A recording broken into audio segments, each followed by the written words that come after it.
Okay, that is live. We are live at 4:59. Any second now, we're going to be live at 5. Welcome everyone to another Live at 5. You may notice something a little bit different about Matthew and myself today, if you've been watching our previous videos. Indeed, there is a very smooth elephant or elephants in the room. I have lost my trademark moustache and beard, and Adam is even more smooth than usual. Thank you very much. Quite all right. We are both taking part in Movember this month, raising money for Calm, the campaign against living miserably, and the space. So we've decided to go from scratch. So we've gone clean shaven, because Matty has, historically had a very impressive moustache already. So we're going. It felt a little bit wrong to just have a moustache and then claim I was part of Movember. I thought, if I actually want to do something which is sacrificial and making an effort, I've got to really start from the beginning. And yeah, I'm steadily getting there. I'm getting some kind of definition back on my chin, and I'm getting ID'd in shops again. So I think, that's probably testament to losing about 5 years over the course of a single shave. Yeah, and it's growing much faster. It's darker as well than mine. I've got a little bit of a rough edge now. But yours is definitely growing back quicker. Wow. Years of practice. One thing I did do, a special little treat for myself before this, was to get myself a Harry's razor, and I can't recommend it enough. They are fantastic. I haven't been clean shaven properly, maybe once since my wedding about 9 years ago. It was a joy to use, and maybe I'll be a bit more clean shaven in the future. Who knows? Yeah, the jury's still out for myself, but if I was going to go for a razor, I'd be very curious to try on a Harry's. So. Anyway, enough talking about our faces. What have we got coming up on Live at 5 today? So, Live at 5 today, we have some very special guests. We have 2 special guests, in fact, and some very exciting news, which we're going to keep right to the end. So, stay tuned. We have some very big announcements to make. And you can donate to our Movember campaign via the website space.org.uk. If you go to the Support Us section, we'll put some links in the comments of the video later on. So, Adam, what do you do this week? Anything fun? Anything exciting? Fun. I saw last night, I worked the Anna Nicholson performance of Get Happy, which was very funny. Anna performed in the Woman of the Year here last year. She came back for a one-off show of the new show that she'd just taken up to the Edinburgh Festival in August. And it was brilliant, really, really funny. Okay. She's a fantastic performer, well worth going to see. I think she's got a gig on this coming Friday somewhere else. Again, I'll double check that, and we'll put some links and comments in the comment section.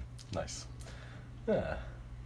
And this week I had the pleasure of seeing Edred the Vampire at the Old Red Lion as part of the London Horror Festival, which was a new play by David Pinner, who is famous for writing the novel which inspired The Wicker Man.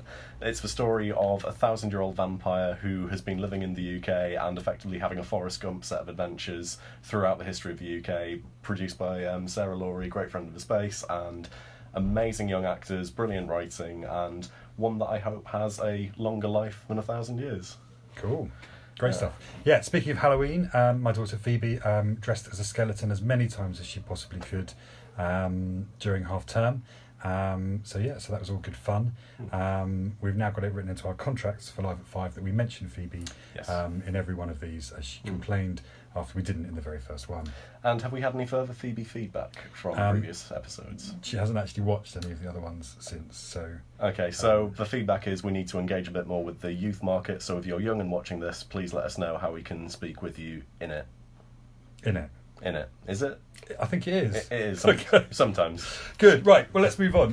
So I think it's time to introduce our first special guest. Indeed. So it is a great pleasure to welcome one of the leads of Between Two Waves, which is playing this week as part of Rising Tide's eco-friendly climate crisis double bill. There's a sentence try saying fast. Please welcome Mr. Tom Barry. Yeah. Hi, Tom. Hello. How you doing? I'm well. How are you? Yeah, not too bad. Yeah. You enjoying being at the space? I'm really enjoying it. I mean, ever since I saw it for the first time, I thought this is a really lovely, sort of very theatrical place to put on some work, because there's so much versatility, and it's kind of there's a grandeur that you don't get in the usual kind of black box because there's so much literal space in the space to fill. So it's a very apt name, I think. I don't know who's responsible for that, but congratulations. Oh, thank you very much. Well, yeah, it would have been our founder, Robert Richardson. The space actually stands for St Paul's Arts Centre. Not many people know that. We are in what was St Paul's Church. So your reviews have come in for Between Two Waves and have been favourable. Your performance has been described as well constructed, and I can vouch for that. He's a very well constructed individual. Oh, with yeah. 2 arms, 2 legs, and a head, and everything that you would expect to have. But tell us a bit about Daniel, the character you play in Between Two Waves. Daniel. Oh, what a man. Daniel is a climatologist. He is a climate scientist with a firm academic background, and he's responsible for informing the wider public about climate issues, around which, of course, there's so much controversy now, and it feels like we're all so much more aware, but the awareness has yet to necessarily translate into positive action on the part of our governments. And Daniel is right in the centre of that. The play was written by a man called Ian Meadows in Australia in about 2012, and the issues have remained exactly as relevant today as they did 7 years ago, which I don't know if that would make Ian Meadows laugh or cry, possibly both. But Daniel is a really touching character because he has tremendous intellect. He's committed to the scientific method and to understanding the world in a more logical, rational kind of way, and using the tools that we have available to us to do that. But he's also a human being, as we all are, except for, of course, all of the non-human inhabitants of this planet. And he has needs for human connection and for some hope, some hopefulness. But that's what draws him and his character throughout the play into this kind of battle inside him all the time, between this need for connection and basic human love, really, and the things that he knows and the things that he is forced to believe by his other principles that he lives by. Cool. Great. I know Tom hasn't actually read the reviews, so there's another quote here that I quite liked. One reviewer said that Daniel starts off as affably anxious and leads somewhere darker. I think that's a kind of fair comment on. Fair, I would say, yeah. But it's that it's not so much the affable anxiety that goes in a darker place. It's more that it becomes harder and harder to say that the anxiety is ill-founded. Yeah. Which again is, I'm sure, an experience that a lot of people in today's world can relate to. The feeling that yes, okay, we've always thought that the world was ending for one reason or another, but this is maybe the most compelling set of reasons that we've had for a couple of centuries. Yeah. And the other thing the reviewers picked up on was the relationship between you and Gintari, who plays opposite you in the play. They say you are a proficient comedy duo, that you have beautiful chemistry. And one reviewer said, I don't think I've shipped a fictional theatrical couple harder. Oh, that's lovely. It is a really nice dynamic between those two characters, between Daniel and Fiona, who meet under totally mundane, inauspicious circumstances. It's not the average sort of romantic comedy meet cute, but meet they do, and cute they are, and she is, in so many ways, everything that Daniel is not. She has an ease and a love for life that Daniel struggles to bring himself to, and their relationship is what the whole play kind of turns on in a significant way, because it's Daniel is trying to be more like Fiona, and Fiona is trying to understand Daniel, trying to get him to show more of himself to her. Cool. And if you want to know how that goes, you'll just have to come and see the play. Which you can do this week on Thursday and Friday. The other shows this week, Gasping performs Tuesday, Wednesday and Saturday of this week. There's 2 weeks left of the run, so there's still a good number of opportunities to come and see between two waves. Thank you very much, Tom, for joining us today. It's been a pleasure chatting to you. Likewise. And we look forward to seeing more of you over the next couple of weeks. Great. Okay, all the best. Thanks. Cheers. So, our next feature is Who's in the Hall? And I'm going to hand you over to Matty, who is going to take... Hello, hello. There we go. Hey, look at that. That's a very close-up, clean-shaven face. So, we are going to head into the hall where there is currently a rehearsal happening for a show, and we're going to flip the camera around of it. Oh me, oh my, what is this? This is The Adventures Around the World with Nellie Bly. There we go. So this is the eponymous Nellie Bly, and who is our little friend just here? This is McGinty. McGinty. Hello there, McGinty. Look at you. Having a wonderful time.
Five. We welcome to the Live at 5 studio, Hayley Aishman. Whoop. I'm just going to get us set back up here. Come in a bit, Hayley, so we can see you. Sorry, I'm short. There we go, we're back up. Precariously balanced there.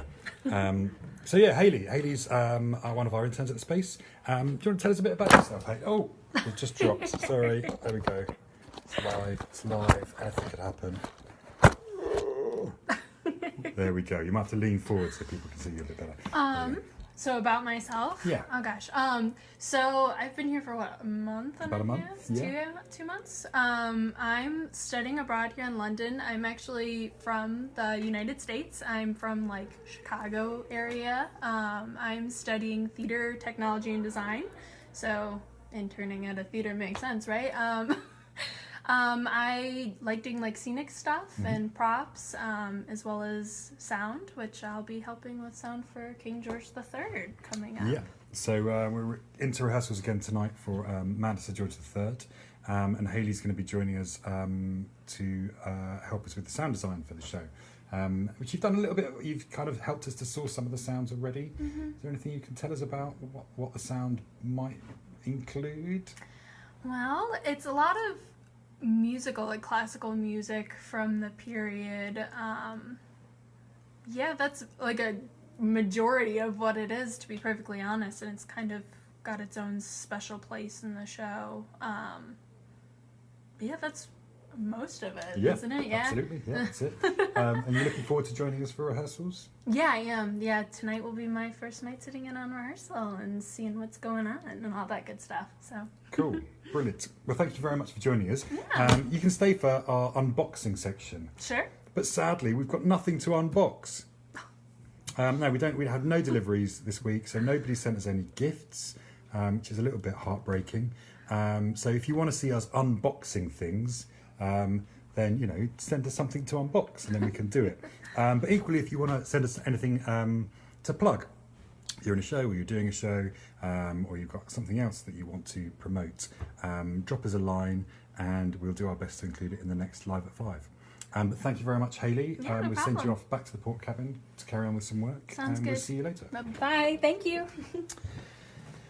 So that was Hayley, one of our interns. And welcome back, Matthew. Hello, hello. Good to be back. How is it in the hall? The hall is looking wonderful at the moment. It's, very full of adventures and monkeys, which I think is exactly what I'm after from the space. Cool.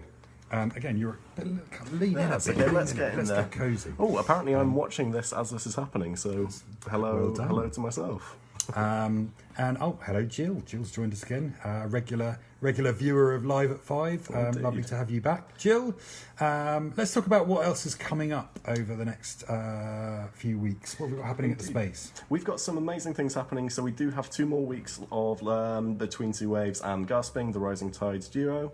And we also have a special fundraiser event, the Can Cabaret, coming a week on Sunday.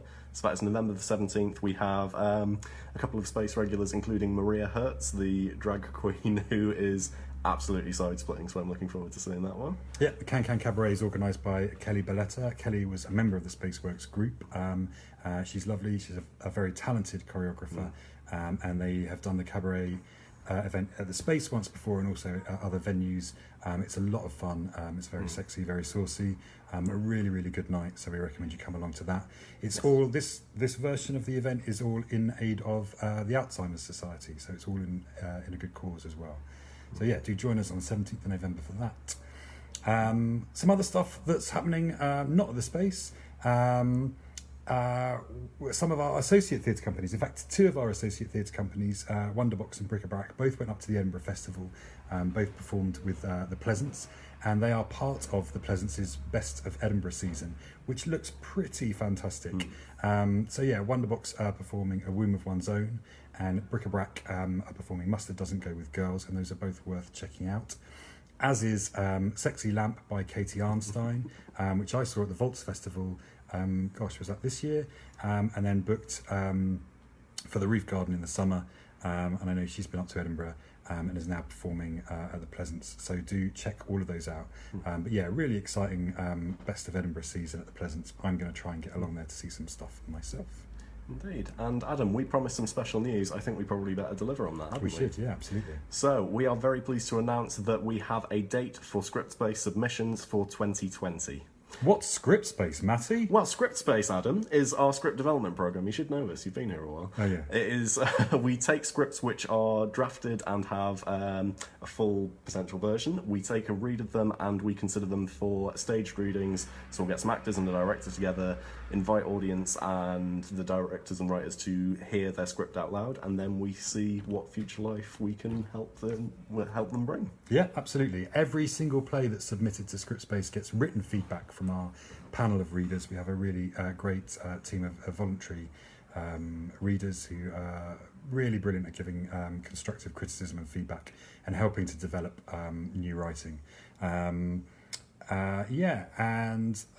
had 115 submissions last year. Have we said the date? We haven't actually said the date. Oh. The date is going to be the 6th of January. So if you're feeling resolution-y, if you have the script that you want to finish, start the new year with a bang, get it into us on the 6th of January, and it's going to be open for 2 weeks until the 19th of January. I believe so. So you have that window to send us stuff, and we really look forward to reading your submissions. So that's Scriptspace reopening. There's going to be lots more new writing news coming in future Live at Fives, but that's the little bombshell that we're dropping today. Thank you very much for listening. I think we're nearly done. We are. There's just one quick last shout out that I would like to make to Emily at the Etc. Theatre, who this afternoon absolutely bamboozled me in sending reciprocal marketing swaps. This is very, very office talk, but it's very fun. In the space of a minute, she had already actioned and replied to my email and gave herself the nickname of Quick Hands Dangerfield. So if you're listening, Emily, thank you. That absolutely made our day. And keep those hands being quick. And that actually, her actioning of the email beat some of the out-of-office replies that you received. It did indeed. Other people who received the same email. So there you go. Yeah. That really is Quick Hands Dangerfield. Yeah. Anyway, that's it for Live at 5. That's how we're going to finish every live at 5 from now on. What It's with a high five. What if we're going to do a solo live at Yeah, high? that's Ooh. true. I think in a week or so, I'm doing this on my own. I'll find someone to high five me. Or the sound of one hand high fiving. Yeah, absolutely. Cool. It's been a pleasure. Thanks for listening. See you next week. Bye. See if I can turn this off this time.